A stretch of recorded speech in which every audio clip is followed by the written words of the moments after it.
Meus amigos, mais uma vez, Sadia, sua turma da Globo News, fica tirando sarra de Flávio Bolsonaro e Valdemar Costa Neto. Vamos acompanhar. Hoje eu conversei com o Valdemar Costa Neto, que é o presidente do PL, sobre essa briga. O que ele contou para mim?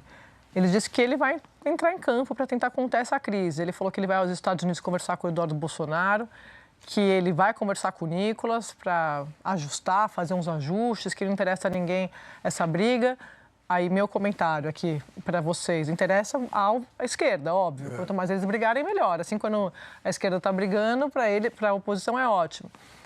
E aí ele disse assim, essa eleição vai ser na casca.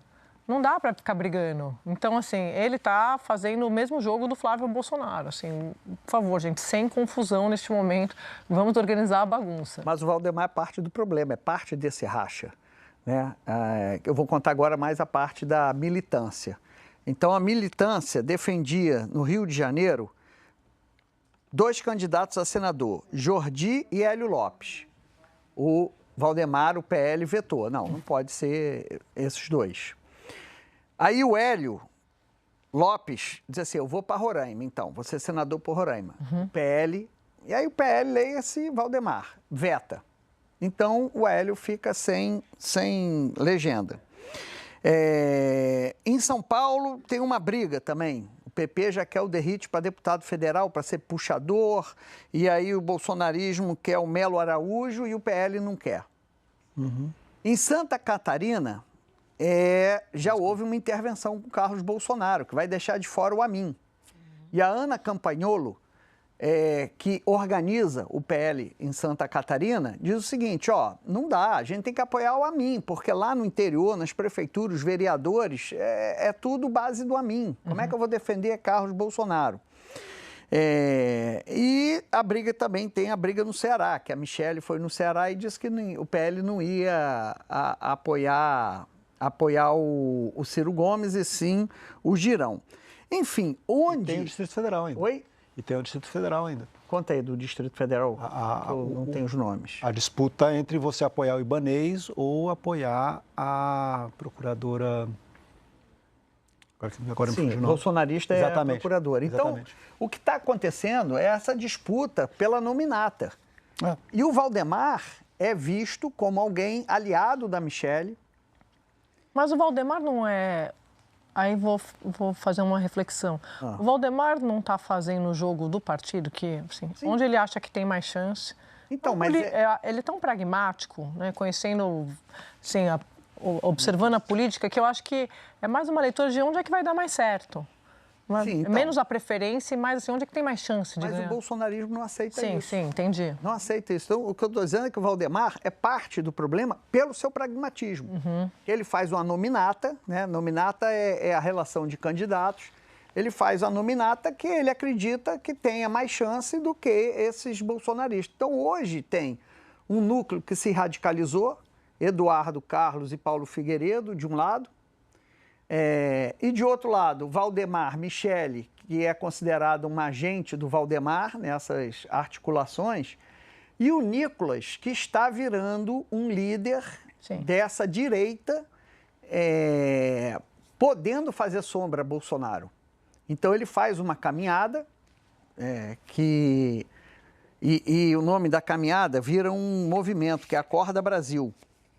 Acorda Brasil. E aí esse núcleo, Paulo Figueiredo, Eduardo Bolsonaro, Carlos Bolsonaro mais radical, até participam. O Flávio Bolsonaro estava em Israel, transmite uma live para essa caminhada do Nicolas, ele é batizado no Rio Jordão. O Carlos Bolsonaro vai na caminhada, mas com a camisa do Bolsonaro, porque a acusação é que o Nicolas está esquecendo o Bolsonaro, que a única luta, ou a principal luta, deve ser liberdade para Bolsonaro. Eles acham que o Nicolas não faz essa pauta, ou pelo menos não centra, ou pelo menos não tem esta pauta única. Fala. Não, eu ia falar que a gente fica aqui comentando que o Flávio Bolsonaro quer fazer a campanha dizendo que ele é diferente, que ele é moderado, mas no meio do caminho dessa estratégia tem o Eduardo Bolsonaro falando. Tem o mundo, a realidade, tem a realidade. Mas hoje eu estou falando sobre esse tema específico, o Nicolas. Sei. Sim, ele vem a público e diz, Não, gente, olha, tem que ficar tudo bem. Mas o Eduardo Bolsonaro vem e fala, Eduardo, vai, briga, faz a treta com o Nicolas. Então, assim, ele vai ter que Mas controlar. brigando com a madrasta dele, né?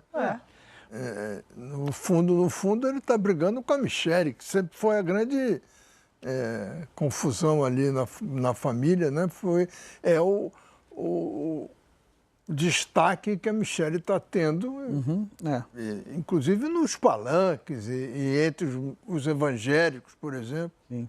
E influenciadores bolsonaristas batem na Michelle de forma vil. Né? Não é uma crítica, é de forma vil. Influenciadores ligados a Carlos Bolsonaro. Né? Descem assim, um nível para atacar Michelle.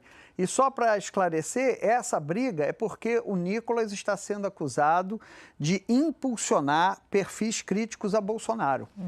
Então, essa história do kkk, ele botou um sorriso e vem não sei o quê, é porque ele está sendo acusado de impulsionar. Tem perfis que já disseram, Flávio não vota no primeiro turno porque ele votou no projeto da misoginia. Então, ele virou um esquerdista, um comunista, esse eu não voto. E o Nicolas é acusado de agir nos bastidores, impulsionando esses perfis contrários a Bolsonaro. Então, tem uma briga, porque é curioso, né? A briga da direita se dá muito no mundo digital. Totalmente. Né? Você tem ali, enquanto a esquerda,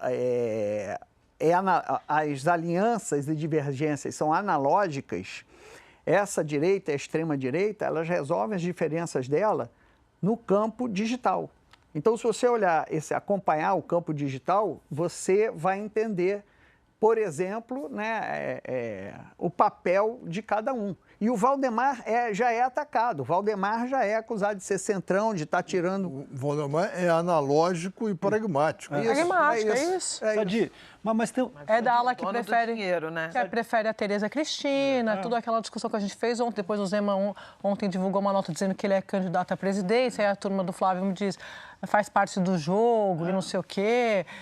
Mas quer o Zema, não quer a Tereza. O Valdemar é da turma que quer a Tereza. Sadi, mas eu acho que tem uma questão que a gente não pode esquecer, que é o princípio disso tudo. Por que o Eduardo fala com tamanha autoridade? Ele fala com tamanha autoridade porque ele hoje é o único ministro já indicado para o eventual governo Flávio Bolsonaro.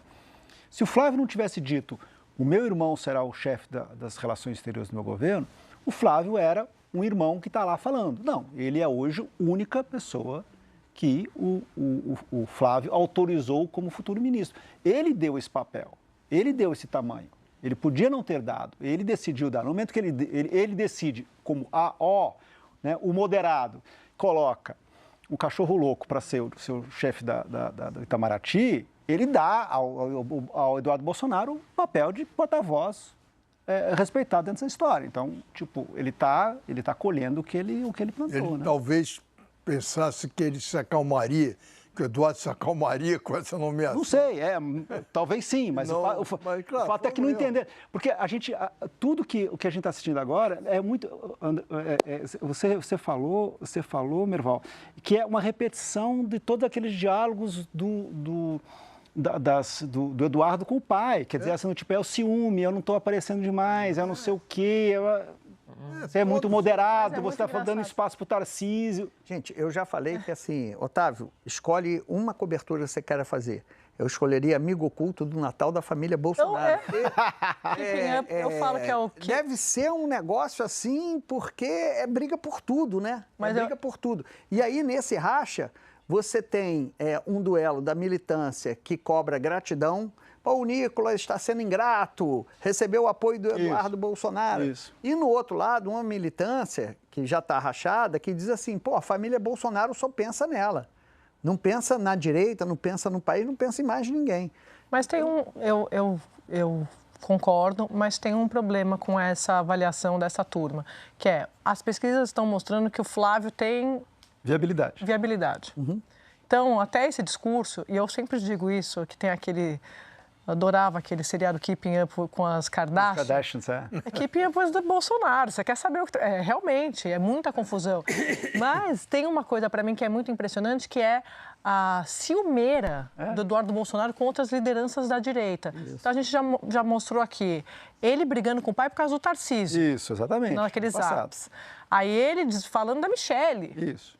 Então, preocupado com a Michelle e com o Nicolas agora. Então, ele age como se todo mundo da direita devesse se ajoelhar para a família Bolsonaro. Exatamente, a família Bolsonaro. Então, é sobre isso, é esse protagonismo que ele busca, que, obviamente, é mais sobre ele do que qualquer outro, porque Jair Bolsonaro já mostrou que, se ele indicar, vai ter viabilidade um candidato, que é o próprio filho.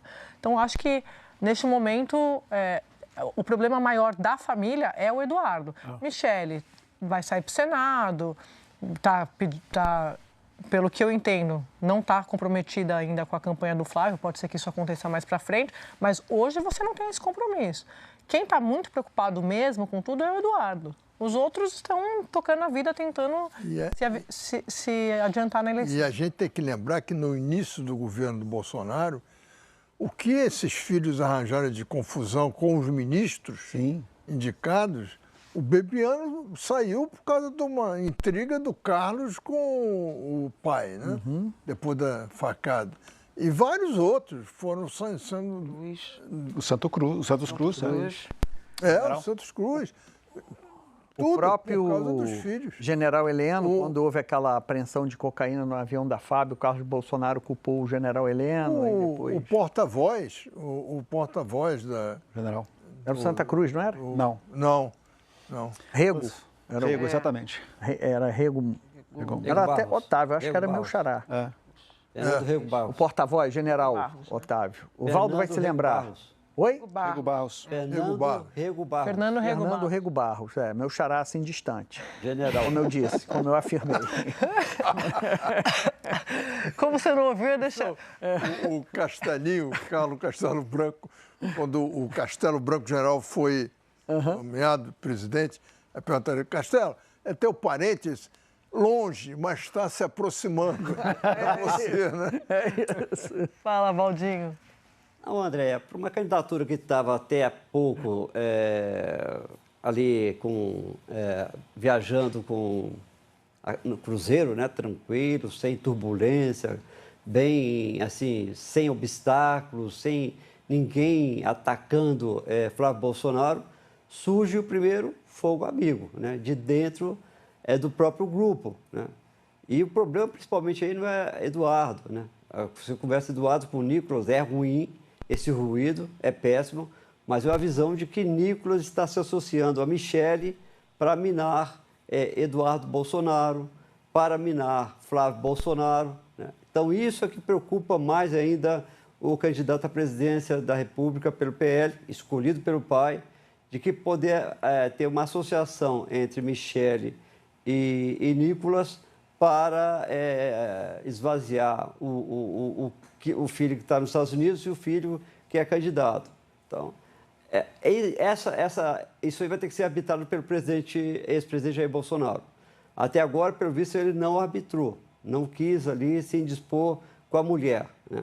Deixa ela teve essa briga com o Eduardo e logo depois dessa confusão, recentemente, né, teve uma trocas ali, a briga entre Eduardo e Nicolas, ela vai e reposta um post do Nicolas, né? O que não agradou nem um pouco o Eduardo Bolsonaro. Então, eles precisam arrumar desde casa, né? Exatamente porque ainda não veio artilharia forte contra eles. Ainda virá. Está todo mundo já se armando para pegar os pontos fracos, telhado de vidro de Flávio Bolsonaro para atacá-lo. Agora, se a própria família já faz uma parte desse serviço, é claro que quem vai tentar depois desconstruí-lo já tem uma vantagem, porque algo já está sendo feito, Andréa, dentro da própria campanha dele. Quero te ouvir também quando a gente fala dessa disputa nas redes, né, da influência digital da direita e essa disputa desses grupos nesse segmento. Ih, acho que o Paulo não está me ouvindo. Agora voltou aqui. Voltou? Eu falei que eu queria te ouvir sobre essa disputa nas redes, né, dos grupos da direita e como isso impacta, aproveitar para complementar minha pergunta que ficou faltando, como isso impacta nas eleições.